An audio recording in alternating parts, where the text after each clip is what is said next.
Hey everybody, this is Brad from Johnson Small Engines. I've had a few people ask me to show them how to disassemble a carburetor. This is actually off of a Troy-Bilt 2410 snow thrower, and it's your typical, what I call a typical China carburetor. And I just want to show you how to disassemble it correctly so you guys can get in here and clean these out and maybe be able to revise them on your own. Some of them come back. We actually use an ultrasonic cleaner that actually cleans them very well. We usually get about 95% of these back. So as far as getting these off your machine, I do have a video. I'll have it in the link below to take the carburetor off the machine. This is just how to disassemble it. And the first thing you gotta do when you get these off the machine is you wanna tip these things upside down. I already did it. If you have a rag, tip it upside down. You can usually get the fuel to come out of the primer line hole right here. Just turn it upside down, get all the fuel out of it, which this already has. You just don't wanna work on it when it's got full of fuel. And this is the carburetor bowl right here. And this is usually what is a mess when we take them apart. Now, this guy here has a nice little side nut on it. It's a bolt here that you can actually take out to drain it if it's on the machine. So if you see this and you haven't taken it off the machine yet, you can drain it from this guy right there, just to drain it all out so you don't make a mess. First thing we're gonna do is show you some tools here. We have 10mm wrench is what you need, a couple different screwdrivers. Now, I personally made this one for taking the main jet out. You guys can probably get away with something else in your toolbox just to get the main jet out, but you do have to be careful. Of course, I always like to use my fender clip tool, and a little brush sometimes will help you clean up the jets. And also, I use a very fine piece of wire that I use to clean the jets out. You have to be careful that you do not use a wire that's too fat for the jets, and you don't want to, you really shouldn't be poking them too much because you can actually wear them they're only brass, and I'll show you that when we get them apart. You just have to be careful. But we can take the bowl off first and see what this thing looks like. Put it flat on the bench, 10mm wrench, the bottom nut, and you can see, if you look closely to this one, somebody had almost destroyed this nut by using a pair of vice grips. I don't suggest using a pair of vice grips. Use the right tools. 10mm is what you should be using, and be able to get this on there. Let's crack that loose. And normally with these carburetors, the China ones, you can reuse the gasket on these. I don't know if they have the gasket kits sometimes, but this gasket's in pretty good shape. Now when you take it off here, normally there's a bunch of crap in the bottom of the bowl. This one here has been sitting on the bench for a while. It's actually dried up, but all this stuff is going to come clean once you put it in the ultrasonic cleaner. You can use a gum cutter on this, some kind of a carburetor cleaner to get that clean. I would be very careful using the carburetor cleaner on anything around here because the cleaner can irritate or make the rubber parts actually blow up. This is the float inside here, all right? Now this float has to sit pretty much even in here and not sit like up. You want to have it pretty even when it's sitting in there. So if this thing is actually cocked up like an angle like that, there might be something wrong with the needle valve. This one seems to be working pretty good, but you can go ahead and take this pin out. These pins should slide out easily. If they don't slide out easily, you may have corrosion on them, and you're going to have to get that out and then clean this up. All right, now when you take the float out, just remember how these go. This float's sitting like this. You take it, turn it over, and you have the needle valve. This needle valve right here, we want to check for imperfections in it, any kind of real big divots. You cannot, in my known knowledge, you can't just get the needle valve. You may have to buy the whole carburetor. As you can see, it has a spring on here, and we also use ultrasonic cleaner. Now I'm going to take this out. You got to be careful that you don't lose that spring. That spring can shoot out at you. All right, so I'm going to drop that spring here. So be careful you don't lose the spring. This guy here is really not in too bad a shape at all, and I'll check that out a little bit better with I actually have to use a magnifying glass to see them. As long as they're not divoted too bad, we reuse them. And I don't think you can get these parts in a China carburetor for a 2410. As far as getting the rest of this out, you want to use a pick. I don't think I showed that. It's a pick. It's just a normal pick that you're gonna pry off the rubber grommet that holds the carburetor bowl gasket. You gotta really be careful that you do not stretch it or put a hole in it if you're careful. So you can reuse this as long as it's not stretched or in real bad condition. This one is really not that bad a condition, so we can reuse this.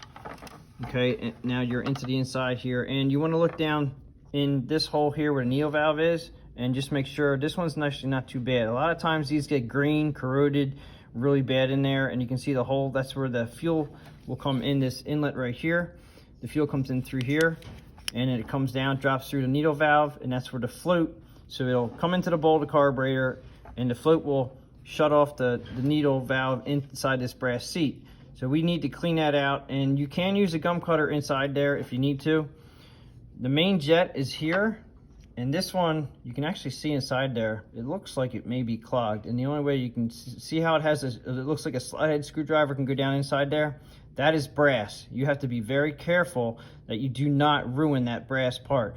So this is where I'm going to get my screwdriver that I made, which is this guy here, and this guy here is designed to just grab that perfectly, and you just get a feel for it. And you have to press down, put a lot of force down on it so you don't actually mess up the brass part of it. And just unscrew it. And this is the main, it's a small jet, it's the main jet. And you get it to where it just doesn't unscrew. Now it doesn't come all the way through. Those threads right there are not for this jet. Those threads right on the outside here, these threads on the end, well, it's on the inside, but those threads are for your bowl nut right here. A lot of people think that the internal jet will go, they come out on these threads. They don't. It only unscrews to about there, and then you have to tip it, give it a couple bumps. It should come out. You might have to do it a little bit more. All right, so it just fell out. There's the jet. I'm not sure if you can see inside there that it's clogged. It doesn't look clogged, but we're going to clean it out. I might have just by popping that out with my hand, it might have just cleaned itself out. But you want to also, these usually come out so clogged you can't see them. That's usually the main reason why these things don't run. Now inside the carburetor, there's another main nozzle, and it's brass. Now these are a little more tricky to get out.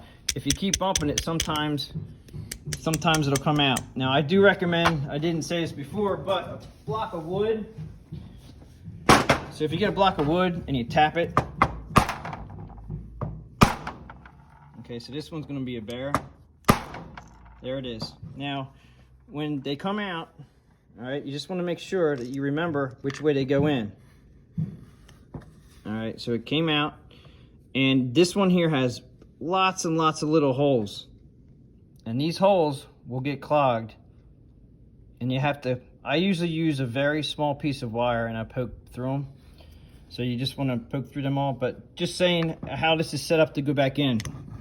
All right, I know just from doing all these that the flat spot on the bottom of this main jet here, this big jet, you just want to make sure that the other jet, the smaller jet, wherever that went, just remember that the flat has to go against flat.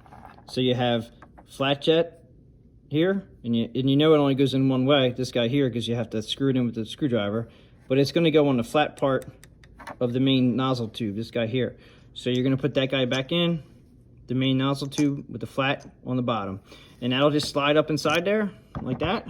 All right, then you're going to put your jet back in, and this will not start threading here. It's going to go in a little bit, and then you're going to start push that in just a little bit, and then you're going to start screwing that in. Okay, until it's just snug. You don't want to crank it real tight. All you got to do is snug it up.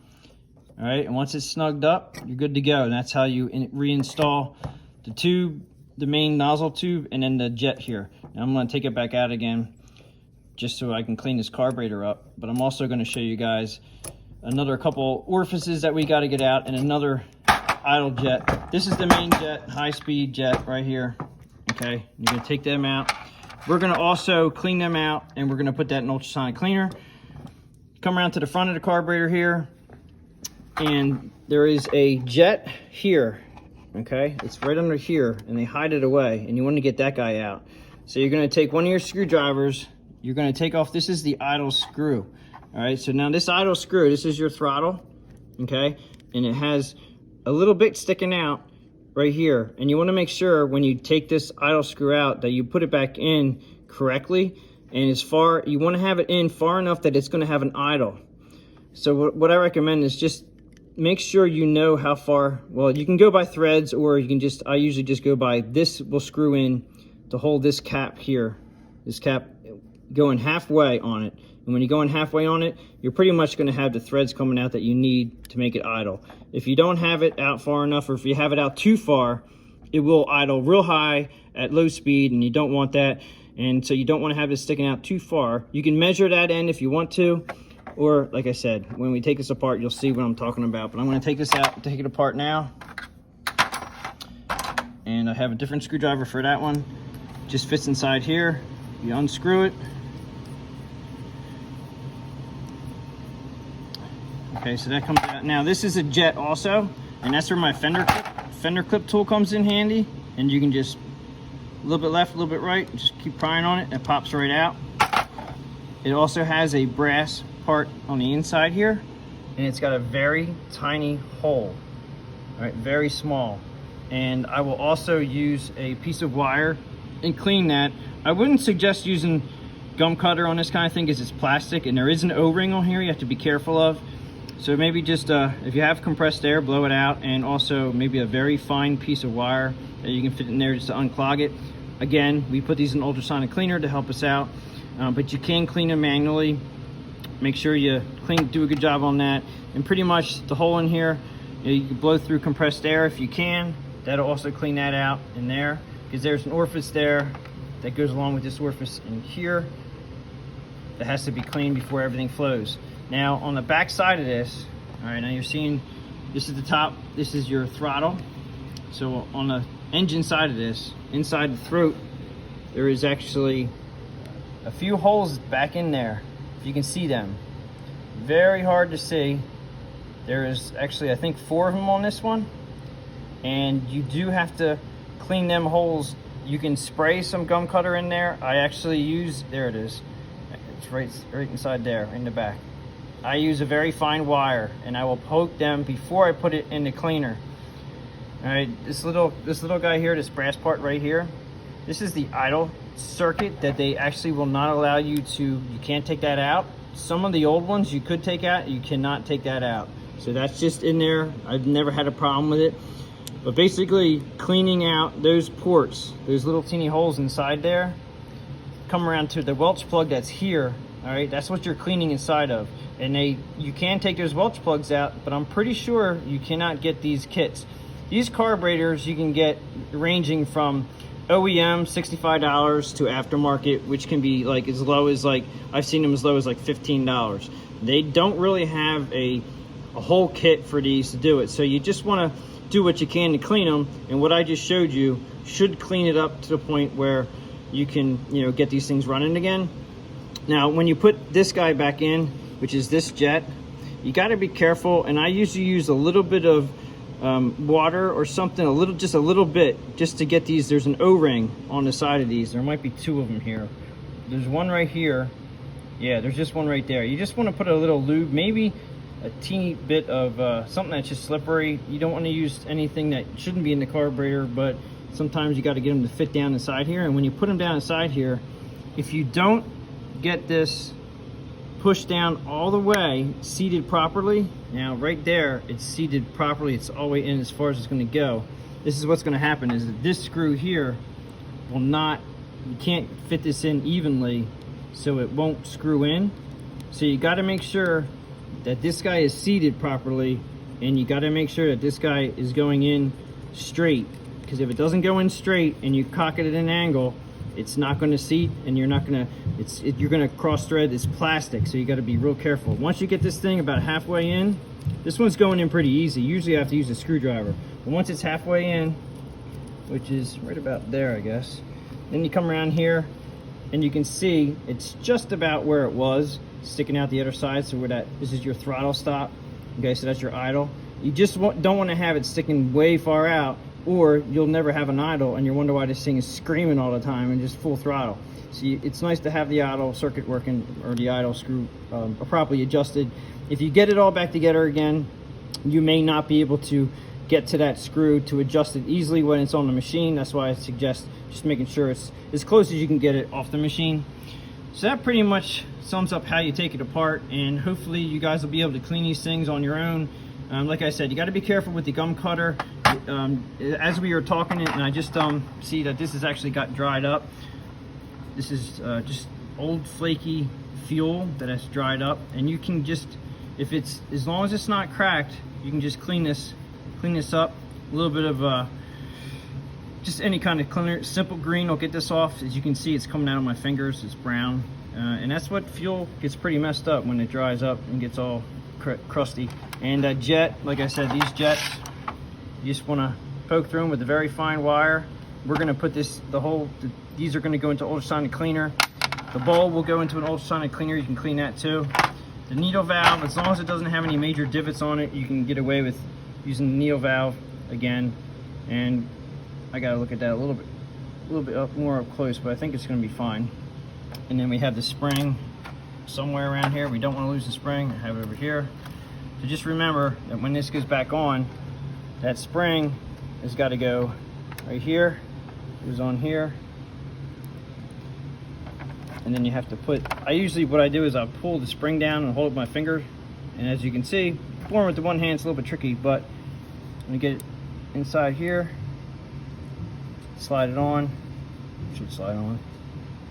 Sometimes it's trickier than others. And it's spring loaded. So when you have it in there, it's supposed to be spring loaded, just like that. Okay? And that's exactly how it should be sitting. And when you put that back in here, since it's pretty stationary, since the spring actually holds it, put that back in here. Make sure that your pin is nice and clean. Put the pin in, it should go through. Hold that, and then that should be like this. Okay, so that's back together correctly. Now when you put your float back on, I'm not going to put this on to show you guys, but put that back in there. Make sure it's laid in properly. There's a little groove that goes around in here. I usually clean out this groove, but I just want to show you which way the nut is. This is the drain nut right here for the bowl. So when you put these guys together, I always remember it as, you have to put, here's the fuel line goes on here, and if you put the bowl nut drain on the other side, 100% like across from it, that's usually where it's going to sit properly. You can always look at the video to see, or just make sure you recognize it. So this is the bowl nut right there. So when this goes back together again and it's sitting on the machine, the bowl nut drain will be on the right side that you need. So just remember that this sits on the other side of that, so it's right across of it. So when you put it back together, it should be like that. And that's pretty much it. Just hopefully the cleaning will go well for you guys. If you liked the video, please give it a thumbs up. Appreciate everybody watching my videos. Please subscribe, and thanks for watching.